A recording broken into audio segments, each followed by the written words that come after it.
ஒரு பெரிய அடர்ந்த காட்டுல இருந்த சின்ன வீட்டுல ஒரு வயதான காகம் வாழ்ந்து வந்துச்சு. அந்த காகத்துக்கு 2 பசங்க.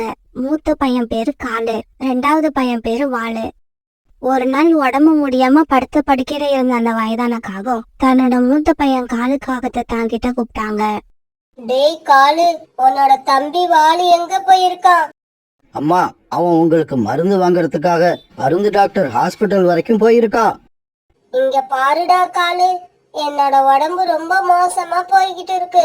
ஒருவேளை நான் செத்துட்டேன்னா உன் தம்பிய நீதான் பத்திரமா பாத்துக்கணும். அவன் ஏதாவது தப்பு பண்ணனா கூட அவனை நீதான்டா காலு அட்ஜஸ்ட் பண்ணி போகணும். அப்புறம் நம்ம கிட்ட இருக்கிற இந்த வீட்டுல நீங்க 2 பேரும் கடைசி வரைக்கும் ஒத்துமையா இருக்கணும். இது இல்லாம நமக்குன்னு ஒரே ஒரு மாமரம் இருக்கு.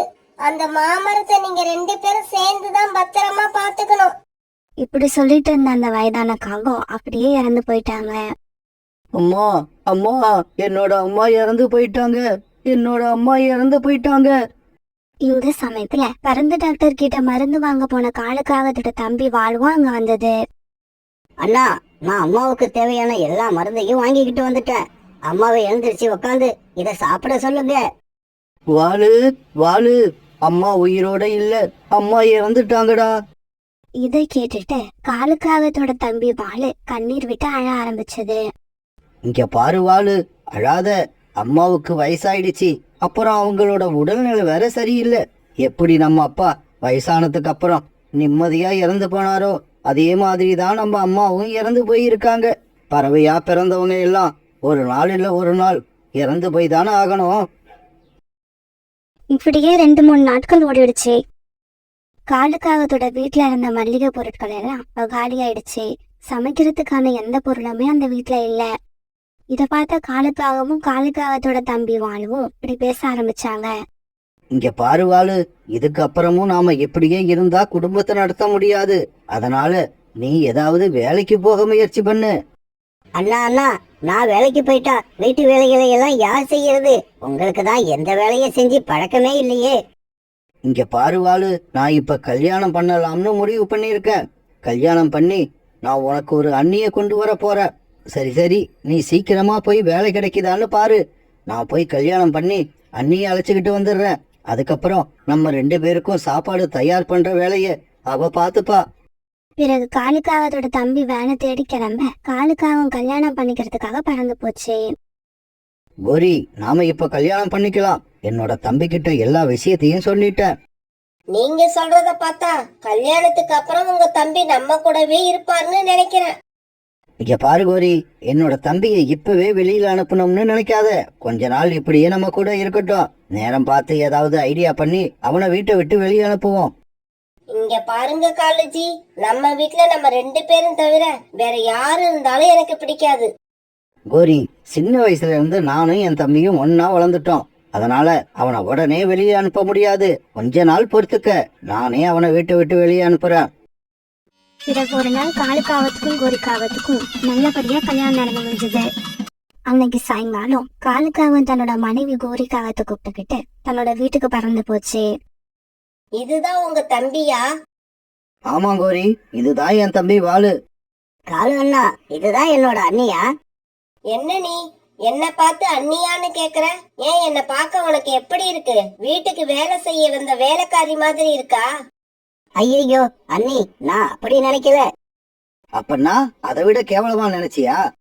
ஐயோ அண்ணா, நீங்க என்ன இப்படி பேசுறீங்க? எனக்கு அண்ணி நம்ம வீட்டுக்கு வந்தது எப்படி தெரியுமா இருக்கு? நம்ம அம்மா மறுபடியும் உயிரோட வந்த மாதிரி எனக்கு சந்தோஷமா இருக்கு. இவன் மனசுல எதை வச்சுக்கிட்டு இப்படி எல்லாம் பேசுறான்? நம்மள பார்க்க கிழவி மாதிரி இருக்குன்னு மறைமுகமா சொல்றான் போல இருக்கு. இங்க பாருவாளு, நீ வேலைக்கு போய் சம்பாதிக்கவும் செய்யணும், நான் சொல்ற வீட்டு வேலைகளையும் செய்யணும். கோரி, நீ இந்த வீட்டுல சமையல் மட்டும் பண்ணுனா போதும். மத்தபடி பாத்திரம் கழுவுறது, வீட்டை சுத்தம் பண்றது, இப்படி எல்லா வேலையையும் இந்த வாலு பாத்துப்பான். பிறகு மறுநாள்ல இருந்து காலையில சீக்கிரமா எழுந்திருச்சு வாலு வேலைக்கு கிளம்பி போயிடும். வாலு ஒரு பெரிய ஹோட்டல்ல சப்ளையரா வேலை பார்த்துக்கிட்டு இருந்துச்சு. வாலு வேலைக்கு கிளம்பி போய் ரொம்ப நேரம் வரைக்கும் காலுக்காகவும் கோரிக்காகவும் தூங்கிட்டே இருப்பாங்க. ரொம்ப லேட்டா எழுந்திருக்கிற இவங்க 2 பேரும் நதிக்கரைக்கு போய் உட்காந்து காத்து வாங்க ஆரம்பிச்சாங்க.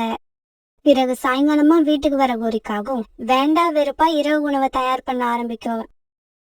வாளு, உன்னோட சம்பள பணத்தை இப்படி கொடு. இந்தாங்க அண்ணி, இன்னைக்கு என்னோட சம்பளம் 200 ரூபாய். அண்ணி, எனக்கு ரொம்ப பசிக்குது, இப்ப சாப்பிடலாமா? சாப்பாடு எல்லாம் ரெடியா தான் இருக்கு. ஆனா எனக்கு ஒரு டீ போட்டு கொடுத்துட்டு அதுக்கப்புறமா சாப்பிடு. உடனே வாணி கிச்சனுக்கு போய் தன்னோட அண்ணிக்காக டீ தயார் பண்ண ஆரம்பிச்சது. காலுக்காகத்தோட வீட்டுல தினமும் இப்படிதான் நடந்துகிட்டு இருந்தது. காலுக்காகவும் கோரிக்காகவும் வாழை மேல கொஞ்சம் கூட பாசமே இல்லாம இருந்தாங்க. ஆனா வாழை தன்னோட அண்ணன் மேலையும் அண்ணி மேலையும் ரொம்பவும் மதிப்பும் மரியாதையும் வச்சிருந்தது. ஒரு நாள் கோரிக்காகத்தோட அம்மா கோரிக்காக வீட்டுக்கு வந்தாங்க. கோரி, இன்னும் எத்தனை நாள் தான் உன் கணவரோட தம்பிய இந்த வீட்லயே வச்சிருப்ப? இன்னும் கொஞ்ச நாள் இப்படியே இருந்தா அவனும் உன் கணவருக்குள்ள சொத்துல பங்கு கேட்பான். அதனால சீக்கிரமா அவனை வீட்டை விட்டு விரட்டுற வழிய பாரு. அம்மா, வாளுவ வீட்டை விட்டு வெளியே அனுப்பிட்டா எங்களுக்கு தினமும் கிடைக்கிற வருமானம் போயிடும்.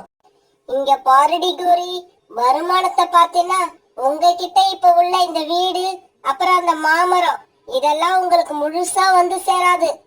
அப்புறம் வருமானம் என்னடி வருமானம்? உன்னோட கணவர் காலுவ சம்பாதிக்க சொல்லு. அப்பதான் நீ நான் நினைச்ச மாதிரி இந்த வீட்ல சந்தோஷமா இருக்க முடியும். கோரிக்காக தன்னோட அம்மா சொன்னதையெல்லாம் மனசுல வாங்கிட்டு பாலுவ வீட்டு விட்டு வெளியே அனுப்ப தயாராயிடுச்சு.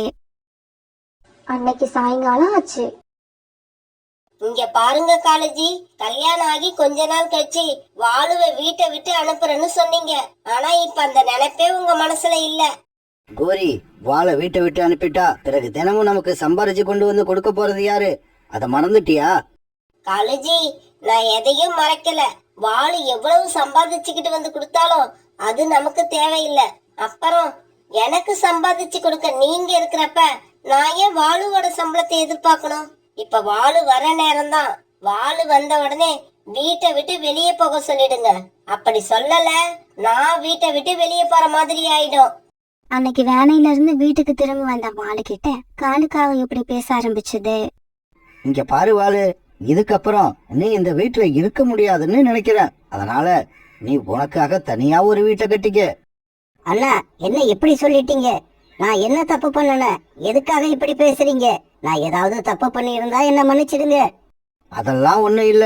இந்த வீடு ரொம்பவும் சின்னதா இருக்கு. அதனாலதான் உன்னை வேற வீடு கட்டிக்க சொல்றேன். அண்ணா, கண்டிப்பா நீங்களா இப்படி பேச மாட்டீங்க. யாரோ சொல்லி கொடுத்துதான் இப்படி எல்லாம் பேசுறீங்க. வாளு இப்படி சொன்னதை கேட்டுட்டு கோரிக்காகவும் அங்க வந்துடுச்சு. எதுக்காக யாரோன்னு மறைமுகமா சொல்ற? தைரியமா அண்ணி தான் இப்படி பேச சொல்லிருக்காங்கன்னு நேருக்கு நேரா என்கிட்ட சொல்லு. அண்ணி, நீங்களும் இப்படி பேசுவீங்கன்னு நான் நினைக்கவே இல்லை. அப்படியா? உன்னோட அண்ணி தான் இப்ப வாயை திறந்து சொல்ற. நல்லா பாத்துக்க. இதுக்கப்புறம் நீ இந்த வீட்ல இருக்க கூடாது. இப்பவே கிளம்பு. இந்த வீட்டை விட்டு நான் எப்படி போறது? இந்த வீட்டுல எனக்கும் பங்கு இருக்குன்னு எங்க அம்மா சொல்லிருக்காங்க. அம்மாவே உயிரோட இல்லாதப்ப அவங்க சொன்னதை வச்சு என்ன பண்ண போற? இவ்வளவு திமிரா பேசுற நீ. இதுக்கப்புறம் இந்த வீட்ல இருக்க கூடாது. இந்த வீட்டை விட்டு இப்பவே கிளம்பு. பிறகு வேற வழி இல்லாத வாளு அந்த வீட்டை விட்டு அழுதுகிட்டே பறந்து போச்சு. அண்ணனும் அண்ணியும் இப்படி வீட்டை விட்டு அனுப்புனதுக்கு அப்புறம் வாளுவோட மனசு ரொம்பவும் கஷ்டப்பட்டுச்சு. இருந்தாலும் எல்லாத்தையும் சகிச்சுக்கிட்ட வாளு சீக்கிரமாவே தனக்காக ஒரு அழகான சின்ன வீட்டை கட்டிக்கிச்சு. இப்படியே சில நாட்கள் நகர்ந்துச்சு. இந்த இடைப்பட்ட காலத்துல கோரிக்காக முட்டையிட்டு அதுல இருந்து குழந்தையும் வெளிவந்துடுச்சு. காலுக்காகவும் கோரிக்காகவும் அந்த குழந்தைக்கு ஜக்குன்னு பேர் வச்சு ரொம்பவும் பாசமா வளர்த்து வந்தாங்க. இங்க பாருங்க காலேஜி, இந்த வீடு, நம்ம கிட்ட இருந்த மாமரம் எல்லாத்தையும் அடகு வச்சு பணத்தை வாங்கி செலவு பண்ணிட்டோம். இதுக்கப்புறமும் நீங்க வீட்லயே உட்கார்ந்து இருக்கிறது சரியில்லை. போங்க, போய் ஏதாவது வேலை பார்த்து சம்பாதிச்சுக்கிட்டு வாங்க. இங்க பாரு கோரி, யார பார்த்து வேலைக்கு போக சொல்ற? என்னை பார்த்து எங்க அம்மா கூட இந்த வார்த்தைய சொன்னது இல்ல. உன் பேச்ச கேட்டுக்கிட்டு என் தம்பிய வீட்டை விட்டு அனுப்புனது எவ்வளவு பெரிய தப்புன்னு எனக்கு இப்பதான் புரியுது. இங்க பாருங்க, வேலை பார்த்து நீங்க பணம் சம்பாதிச்சுக்கிட்டு வந்தீங்கன்னா வீட்டுல இருப்பேன். இல்லன்னா என் குழந்தைய தூக்கிக்கிட்டு எங்கேயாவது போயிடுவேன். அவசரப்படாத கோரி, போறேன். போய் ஏதாவது வேலை கிடைக்குதான்னு தேடி பாக்குறேன். இப்படி சொன்ன காலுக்காக இஷ்டமே இல்லாம வேலை தேடுறதுக்காக வீட்டை விட்டு வெளியில பறந்து போச்சு. பிறகு ஒரு நாள் திடீர்னு ஜக்குக்கு உடல்நிலை சரியில்லாம போயிடுச்சு. பேச்சு மூச்சு இல்லாம அப்படியே மயங்கி கீழே கிடந்தான்.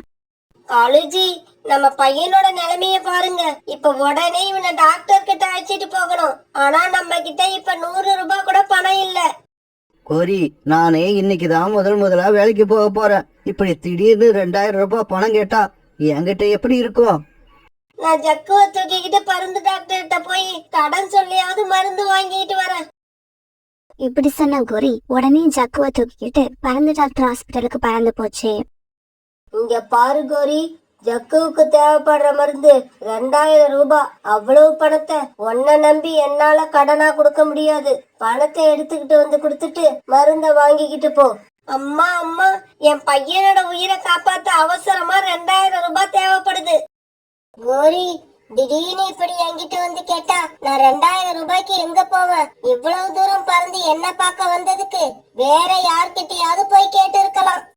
காலுக்காகவும் கோரிக்காகவும் யார் யார்கிட்டயோ போய் பணம் கேட்டு பார்த்தாங்க. ஆனா யாருமே உங்களுக்கு பணம் கொடுக்கல. இத நினைச்சு காலுக்காகவும் கோரிக்காகவும் தங்களுடைய வீட்டு வாசல்ல உட்காந்து அழுதுகிட்டு இருந்தாங்க. அந்த சமயத்துல இந்த விஷயத்தை கேள்விப்பட்ட வாளு அங்க வந்தது. அண்ணே, அண்ணி, ஜக்குவுக்கு உடல்நல சரியில்லைன்னு யார்கிட்டயோ போய் பணம் கேட்டு இருக்கீங்க. உங்களுக்கு நான் ஒருத்த உயிரோட இருக்கிறது ஞாபகம் வரவே இல்லையா? உங்க 2 பேரையும் நான் அப்பா அம்மாவான்னு நினைக்கிறேன். நீங்க அழுதுகிட்டு இருக்கிறத என்னால வேடிக்கை பார்க்க முடியாது. இந்தாங்க, இந்த பணத்தை எடுத்துக்கிட்டு போய் ஜக்குவை குணப்படுத்துங்க. இப்படி சொன்ன வாளு அவங்களுக்கு தேவையான பணத்தை கொடுத்தது. வாளு, என்ன மன்னிச்சிடு. மனசாட்சியே இல்லாம உன்னை வீட்டை விட்டு வெளியே அனுப்புன. ஆனா நீ மனசுல எதையுமே வச்சுக்காம இந்த இக்கட்டான சமயத்துல எங்களுக்கு நீயா வந்து உதவி பண்ற. அண்ணி, இப்படி எல்லாம் பேசி நேரத்தை வீணாக்காதீங்க. சீக்கிரமா ஜக்குவை தூக்கிக்கிட்டு ஹாஸ்பிட்டலுக்கு போங்க. உடனே காலுக்காகவும் கோரிக்காகவும் ஜக்குவை தூக்கிக்கிட்டு ஹாஸ்பிட்டலுக்கு போனாங்க. இப்படி ஜக்குவை தூக்கிக்கிட்டு ஹாஸ்பிட்டலுக்கு போறப்பதான் காலுக்காகத்துக்கும் கோரிக்காகத்துக்கும் ஒரு உண்மை தெரிய வந்துச்சு. நல்ல உள்ளம் கொண்டவங்களுக்கு நாம என்னதான் வெறுப்ப காட்டி கெடுதல் பண்ணினாலும் நாம ஆபத்துல இருக்கிறப்ப அவங்களா வந்து உதவி பண்ணுவாங்க. ஏன்னா அவங்களுடைய இயல்பே கஷ்டத்துல இருக்கிறவங்களுக்கு உதவி பண்றதுதான். 2 நாளா கொஞ்சம் கூட ஓய்வே இல்லாம சரியான மழை பெஞ்சுக்கிட்டே இருந்தது. எல்லா பறவைகளும் வீட்டை விட்டு வெளியே வராம தங்களோட வீட்லயே பாதுகாப்பா இருந்தாங்க. ஆனா சோனா குருவியோட மட்டும் அப்படி வீட்டுல இருக்க முடியல. ஏன்னா சோனா குருவி அந்த காட்டுல பகோடா வியாபாரம் பண்ணிக்கிட்டு இருந்தது. அம்மா, காலையில இருந்து நம்ம கடைக்கு யாருமே வரல. வாங்க, கடையை எடுத்து வச்சுட்டு நம்ம வீட்டுக்கு போகலாம். இங்க பாரு கோக்கு, கடை வச்சிருக்கவங்க யாரும் நீ சொல்ற மாதிரி செய்ய மாட்டாங்க. வியாபாரம் நடக்குதோ இல்லையோ இப்ப வாடிக்கையாளர்களை எதிர்பார்த்து கடையை திறந்துதான் வச்சிருப்பாங்க. இவங்க இந்த மாதிரி பேசிக்கிட்டு இருக்கும்போது ரீட்டா கிட்டே சோனா குருவியோட பகோடா கடைக்கு உள்ளது. சோனா, சீக்கிரமா எனக்கு சுட சுட 100 ரூபாய்க்கு பகோடா தயார் பண்ணி கொடு. வீட்டுல திடீர்னு கெஸ்ட் வந்துட்டாங்க. என்ன பண்றதுன்னு தெரியல. நல்ல வேளை உன் ஞாபகம் வந்தது. உடனே இங்க வந்துட்டேன். கவலைப்படாத ரீட்டா, இன்னும் 2 நிமிஷத்துல உனக்கு தேவையான பகோடாவை ரெடி பண்ணி சுட சுட தரேன். இப்படி சொன்ன சோனா குருவி உடனே பகோடாவை தயார் பண்ண ஆரம்பிச்சது. சோனா குருவி ரீட்டாவுக்கு பகோடா தயார் பண்ணி கொடுத்து அனுப்புறதுக்கு முன்னாடி பகோடா வாங்கறதுக்காக இன்னும் 4-5 பறவைகள் சோனா குருவியோட கடைக்கு வந்துட்டாங்க. உடனே சோனா குருவி ரொம்பவும் சுறுசுறுப்பா செயல்பட்டு கடைக்கு வந்த பறவைகள் எல்லாருக்கும் நல்ல முறையில பகோடா தயார் பண்ணி கொடுத்துருந்துச்சு. அம்மா, நீங்க சொன்னது உண்மைதான்.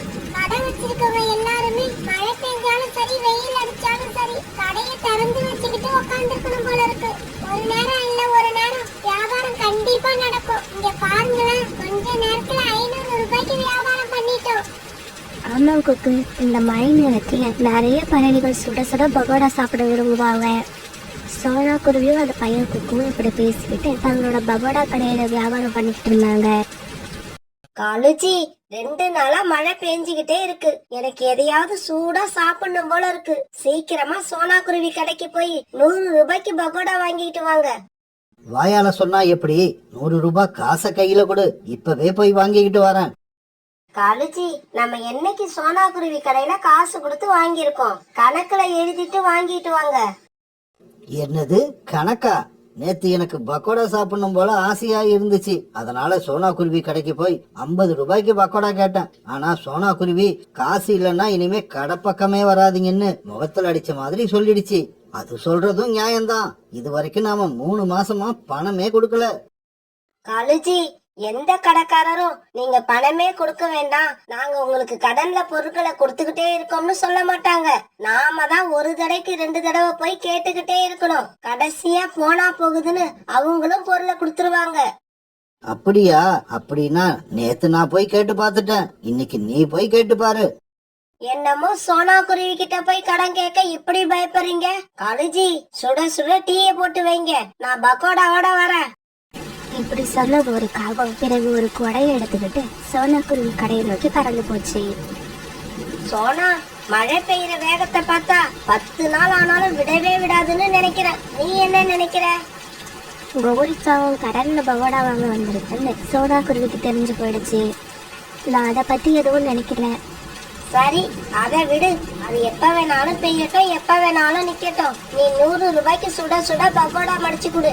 இந்த மாதிரி மழை பெய்யற சமயத்துல எல்லாம் பகோடா சாப்பிட்டு எனக்கு பழக்கம் ஆயிடுச்சு. அதுல கிடைக்கிற சந்தோஷமே வேற. எனக்கு கூட வரவு எல்லாம் காசு கொடுத்து சாப்பிட்டா சந்தோஷமா தான் இருக்கணும். ஆனா என்ன பண்றது, கடைக்கு வர சில பேர் கடன் சொல்லியே வாங்கிட்டு இருக்காங்க. என்ன சோனா, உன் பேச்செல்லாம் ஒரு மாதிரியா இருக்கு. நான் கடன் வாங்க வந்திருக்கேன்னு என்ன குத்தி காட்டி பேசுறியா? இவங்க இப்படி பேசிக்கிட்டு இருக்கப்ப மழையும் விட்டுடுச்சு. இங்க பாருங்க கோரியாக்கா, நீங்க 3 மாசமா கடைக்கு கொடுக்க வேண்டிய பணத்தை கொடுக்கல. இந்த மாதிரி இருந்தா என்னால எப்படி கடையை நடத்த முடியும்? இருந்தாலும் நீங்க எவ்வளவு தூரம் வந்துட்டீங்க, அதுக்காக இப்ப நான் 50 ரூபாய்க்கு பகோடா தரேன். தயவு செய்து இதுக்கப்புறம் கடைக்கு வந்தீங்கன்னா கொடுக்க வேண்டிய பாக்கி பணத்தை எடுத்துட்டு வாங்க. இப்படி சொன்னா குருவி பிறகு கோரிக்காகத்துக்கு 50 ரூபாய்க்கு பகோடா கொடுத்தது. கோரிக்காக அதை எடுத்துக்கிட்டு கிளம்புற சமயத்துல கழுகக்கா சோனாக்குருவியோட கடைக்கு வந்தாங்க. சோனா, இன்னைக்கு என்னோட பையனுக்கு பர்த்டே, அதனால என்னோட சொந்தக்காரங்களுக்கு எல்லாம் இன்னைக்கு சாயங்காலம் பெரிய விருந்து கொடுக்கறேன். அதுக்காக எனக்கு 1000 ரூபாய்க்கு பகோடா தேவைப்படுது. உன்னால சப்ளை பண்ண முடியுமா? கழுகக்கா இப்படி சொன்ன உடனே சோனாக்குருவிக்கு ரொம்ப சந்தோஷமாயிடுச்சு. கழுதக்கா, என்ன இப்படி கேட்டுட்டீங்க? 1000 ரூபாய்க்குன்னு இல்ல, 2000 ரூபாய்க்கு கேட்டா கூட என்னால சப்ளை பண்ண முடியும். இதோ உங்களுக்கு தேவையான பகோடாவை இப்பவே தயார் பண்ண ஆரம்பிச்சிடுறேன். ரொம்ப நல்லது சோனா. சாயங்காலம் 6 மணிக்கெல்லாம் பகோடாவை கொண்டு வந்து வீட்டுல கொடுத்துடு. இப்படி சொல்லிட்டு கழுதக்கா அங்க இருந்து பறந்து போயிடுச்சு. உடனே சோனாக்குருவி தவங்கிட்ட இந்த பணத்தை எல்லாம் எடுத்து தன்னோட பையன் குக்கு கிட்ட கொடுத்து இப்படி சொல்லுச்சு. குக்கு, சீக்கிரமா போய் இந்த பணத்துக்கு என்ன வெங்காயம் வாங்கிட்டு வா. பணத்தை வாங்கின குக்கு உடனே வெங்காயம் வாங்கிட்டு வரதுக்காக மார்க்கெட்டை நோக்கி பறக்க ஆரம்பிச்சான். இதையெல்லாம் பார்த்துட்டு இருந்த கோரிக்காக உடனே தன்னோட வீட்டுக்கு பறந்து போச்சு. காலுஜி, அந்த சோனா குருவி ரொம்பவும் அவமானப்படுத்திருச்சு. அதுக்கு சரியான பாடம் கத்து கொடுக்கணும். கோரி, சோனா குருவி கிட்ட இருந்து பகோடா தான் வாங்கிக்கிட்டு வந்துட்டியே, அப்புறம் ஏன் இன்னும் அது மேல கோபமா இருக்க? 100 ரூபாய்க்கு பகோடா கேட்டா எனக்கு 50 ரூபாய்க்கு கொடுத்தா அது எனக்கு அவமானம் இல்லையா? ஆமா ஆமா, அவமானம் தான், இது பெரிய அவமானம். இங்க பாருங்க காலுஜி, இன்னைக்கு கழுகக்கா வீட்டுல பெரிய ஃபங்க்ஷன் நடக்க போகுது. அதுக்கு சோனா குருவி தான் பகோடா சப்ளை பண்ணுது. அந்த கழுகக்கா வீட்டுக்கு போற பகோடாவுல நாம எப்படியாவது தண்ணிய ஊத்திடணும். கழுகக்கா வீட்டுல விருந்து சாப்பிடுற பறவைகள் எல்லாம் பகோடா மொறுமொறுன்னு இல்லாட்டி கழுகக்கா கிட்ட கம்ப்ளைண்ட் பண்ணுவாங்க. உடனே கழுகக்கா தன்னோட கோபத்தை எல்லாம் சோனா குருவி மேல காட்டும். எப்படி என்னோட ஐடியா? இதே சமயம் சோனாக்குருவி கழுகக்கா வீட்டு விருந்துக்காக ரொம்பவும் மும்பரமா பகோடா தயார் பண்ணிக்கிட்டு இருந்தது. கொக்கு, நீ போய் வீட்டுல அம்மா சமைச்சு வச்சிருக்க சாப்பாடு எடுத்துட்டு வந்துரு, இன்னைக்கு நம்ம வீட்டுக்கு போக முடியாது. சோனாக்குருவி இப்படி சொன்ன உடனே குக்கு சாப்பாடு எடுக்கிறதுக்காக வீட்டுக்கு பறந்து போனான். குக்கு போய் கொஞ்ச நேரம் கழிச்சு சோனாக்குருவியோட கடையில ரீஃபண்ட் ஆயில் தீர்ந்து போயிடுச்சு. ஐயோ, என்ன தீர்ந்து போயிடுச்சு, இப்ப என்ன பண்றது? குக்கு வர்றதுக்கு எப்படி இருந்தாலும் நேரம் ஆகும், நாமளே கடைக்கு போய் வாங்கிட்டு வந்துருவோம். இப்படி நினைச்ச சோனாக்குருவி எண்ணெய் வாங்குறதுக்காக மல்லிகை கடையை நோக்கி பறந்து போச்சு. இந்த சமயத்துல சந்தர்ப்பத்தை எதிர்பார்த்து மரத்துக்கு பின்னால மறைஞ்சு நின்றுகிட்டு இருந்த காங்கள் 2 பேரும் சோனாக்குருவி தயார் பண்ணி வச்சிருந்த 2 கூட பகோடாவில தண்ணியை கொண்டு வந்து ஊத்திட்டாங்க. இப்படி தண்ணிய ஊத்துன காங்க 2 பேரும் சோனாக்குருவி வர்றதுக்குள்ள அவசர அவசரமா அந்த இடத்தை விட்டு பறந்து போனாங்க. ரீஃபைண்ட் ஆயில் வாங்கிட்டு தன்னோட கடைக்கு திரும்பி வந்த சோனாக்குருவி பகோடா வச்சிருந்த கூடையில யாரோ தண்ணி ஊத்தி இருக்கத பார்த்துட்டு மனசுடைஞ்சு போயிடுச்சு. இது யார் செஞ்ச வேலைன்னு தெரியல, நான் தயார் பண்ணி வச்சிருந்த பகோடாவில யாரோ தண்ணிய ஊத்திட்டாங்க, இப்ப நான் கழுகக்காவுக்கு என்ன பதில் சொல்லுவேன்? இந்த சமயத்துல சாப்பாடு எடுக்க போன கொக்குவும் சாப்பாடு எடுத்துக்கிட்டு திரும்பி வந்துட்டான். இப்படி வந்த கொக்கு நடந்ததை பார்த்துட்டு அதிர்ச்சி ஆயிட்டான். அம்மா, இப்படி நடக்கும்னு நானும் எதிர்பார்க்கல. பகோடா தயார் பண்ணி கொடுத்தாதான் கழுகு ஆண்டி பணம் கொடுப்பாங்க. இப்ப நமக்கு வர வேண்டிய பணம் போயிடுச்சு. கொக்கு, பணம் போனா பரவாயில்ல, எப்படியாவது நம்ம சம்பாதிச்சுக்கணும். சொன்ன நேரத்துல நம்ம பகோடா சப்ளை பண்ணலன்னா கழுகக்காவுக்கு கோபம் வந்துடும். அதை நம்மளால சமாளிக்க முடியாது. புதுசா பகோடா தயார் பண்ணி கொடுக்கலாம். ஆனா நம்ம கிட்ட வெங்காயம் வாங்குறதுக்கு கூட பணம் இல்ல. அம்மா அம்மா, வெங்காயம் வாங்கறதுக்கு பணம் இல்லன்னா என்ன? இப்ப கொஞ்ச நாளா மழை பெஞ்சதால நம்ம காட்டுக்குள்ள நிறைய காளான்கள் வளர்ந்துருக்கு. நான் அதை பறிச்சுக்கிட்டு வரேன். நம்ம காளான்ல பகோடா போட்டு கழுகாண்டிக்கு கொடுப்போம். கொக்கு, இது உண்மையிலேயே நல்ல ஐடியா தான். காளான் பகோடா நல்லாதான் இருக்கும். இப்படி பேசிக்கிட்ட சொன்னா குருவியும் கொக்குவும் பிறகு காட்டுக்குள்ள போய் காளான்களை சேகரிச்சு கொண்டு வந்தாங்க. பிறகு அதுல பகோடா தயார் பண்ணி சாயங்காலம் 6 மணிக்கெல்லாம் கழுகக்கா வீட்டுக்கு சப்ளை பண்ணிட்டாங்க.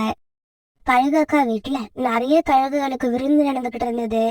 சோனா குருவி தயார் பண்ண பகோடா நல்லா இருந்ததுன்னு எல்லா பறவைகளும் பாராட்டினாங்க. இந்த சமயத்துல சோனா குருவி கழுகக்கா கிட்ட அடி வாங்குறத பாக்குறதுக்காக காலுக்காகவும் குறிக்காகவும் அவங்க வந்தாங்க. இப்படி வந்த காருங்கள் எல்லா பறவைகளும் சோனா குருவிய பாராட்டதை பார்த்துட்டு அதிர்ச்சி ஆயிட்டாங்க. என்ன கோரி, நாம ஒண்ணு நினைக்க இங்க வேற ஒண்ணு நடந்துகிட்டு இருக்கு. அதுதான் காலேஜி, எனக்கு ஒண்ணுமே புரியல. வாங்க நேரா கழுகக்கா கிட்ட போய் உண்மையை சொல்லுவோம். அப்பதான் இந்த சோனாவுக்கு அடி கிடைக்கும். இந்த சோனா குருவி உங்களுக்கு கொடுக்க வேண்டிய பகோடாவுல தண்ணிய ஊத்தி கொண்டு வந்து கொடுத்திருக்கு. தயவு செய்து அதை யாருக்கும் சாப்பிட கொடுக்காதீங்க. இந்த பக்கோடா மொறுமொறுன்னு இருக்காது, வதக்குன்னு தான் இருக்கும். காவங்கள் வந்து இப்படி சொன்ன உடனே நாம தயார் பண்ணி வச்சிருந்த பகோடாவுல தண்ணிய ஊத்துனது இந்த காவங்கள் தான் சோனா குருவிக்கு தெரிஞ்சு போயிடுச்சு. உடனே சோனா குருவி நடந்த உண்மை எல்லாத்தையும் கழுகக்கா கிட்ட சொல்லுச்சு. அதை கேட்ட கழுகக்கா எதுவுமே பேசாம மௌனமா இருந்தது. காகங்களே, நீங்க 2 பேரும் தக்க சமயத்துல வந்து என்கிட்ட உண்மையை சொல்லி இருக்கீங்க. அதனால உங்களுக்கு ஒரு பரிசு கொடுக்க போறேன். இப்படி சொன்ன கழுகாக்கா அவங்க 2 பேரும் பக்கத்துல அழைச்சிட்டு போய் கொடுக்க வேண்டிய பரிசு கொடுக்க ஆரம்பிச்சது. பிறகு காவங்கள் 2 பேரையும் அங்க இருந்த தூண்ல கட்டி போட்டது. இங்க பாருங்க காகங்களே, விருந்து முடிஞ்சதுக்கு அப்புறம் இந்த வீட்டை நீங்க 2 பேரும் தான் சுத்தம் பண்ணணும். அதுக்கு முன்னாடி இங்க இருந்து தப்பிச்சு போக பாத்தீங்க, உங்களை உயிரோட விட மாட்டேன்.